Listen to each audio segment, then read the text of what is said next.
क्या करें? अच्छा एक काम करो, ब्याह नहीं करो लेकिन कुछ जमीन तो आप दान में ले सकते हो।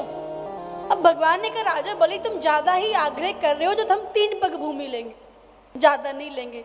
तो महाराज राजा बलि बोले महाराज 3 पग में तो आप इतने छोटे से तो आप ही हो, और 3 पग में आपका आसन भी नहीं बिछेगा।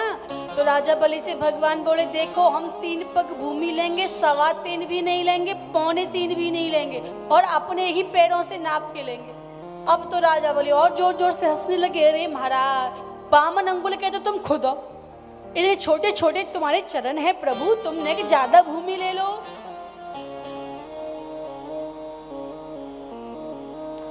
बामन भगवान ने मना कर बोले हम 3 पग भूमि लेंगे। राजा बलि ने कहा महाराज जहां से आपका मन है वहां से नाप लीजिए। बामन भगवान ने कहा तुम्हें ब्राह्मणों को दान देना भी नहीं आता? अरे भले संकल्प लो। संकल्प का मतलब होता है पक्का रजिस्ट्रेशन। अगर संकल्प ले लिया तो यजमान पीछे नहीं हट सकता, पीछे हटेंगे तो नरक जाएंगे। अगर संकल्प लिया है तो पूरा करो। भगवान ने कहा संकल्प लो। राजा बलि ने संकल्प लिया। राजा बलि से भगवान कहते प्रणाम करो। राजा बलि ने जैसे ही प्रणाम किया, प्रणाम करके नेत्र खोले महाराज वहां तो बामन भगवान से विराट भगवान बन गए। बोलो विराट भगवान की।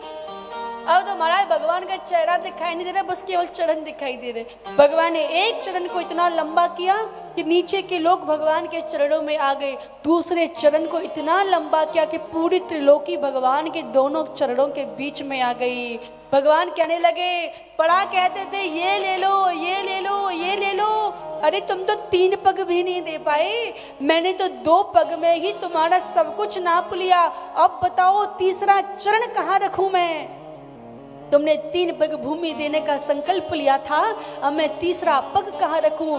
राजा बलि संकल्प पूरा नहीं किया तो नरक जाओगे। राजा बलि ने हाथ जोड़े, सरकार मैं नरक जाने से नहीं डरता, एक बात बताओ।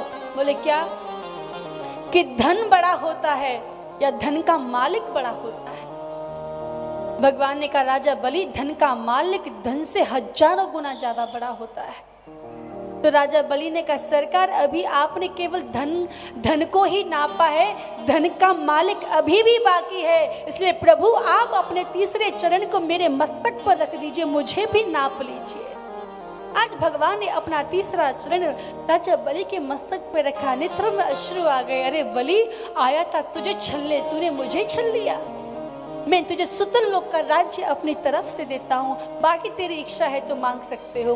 राजा बलि ने कहा प्रभु जब जब घर से बाहर निकलूं, जब जब घर में अंदर जाऊं आपके दर्शन हो जाएं। भगवान बोले इसका मतलब हम तुम्हारे चौकीदार बन जाएं। बोले महाराज मुझे नहीं पता, मुझे तो यही चाहिए। तो कहते हैं लक्ष्मी रूप से लक्ष्मी जी आज वैकुंठ से आई हैं और राजा बलि को राखी बांधी है। तो नारायण रूप से भगवान मैया लक्ष्मी के साथ वैकुंठ चले गए, लेकिन वामन रूप से हमारे प्रभु आज भी राजा बलि के यहाँ पर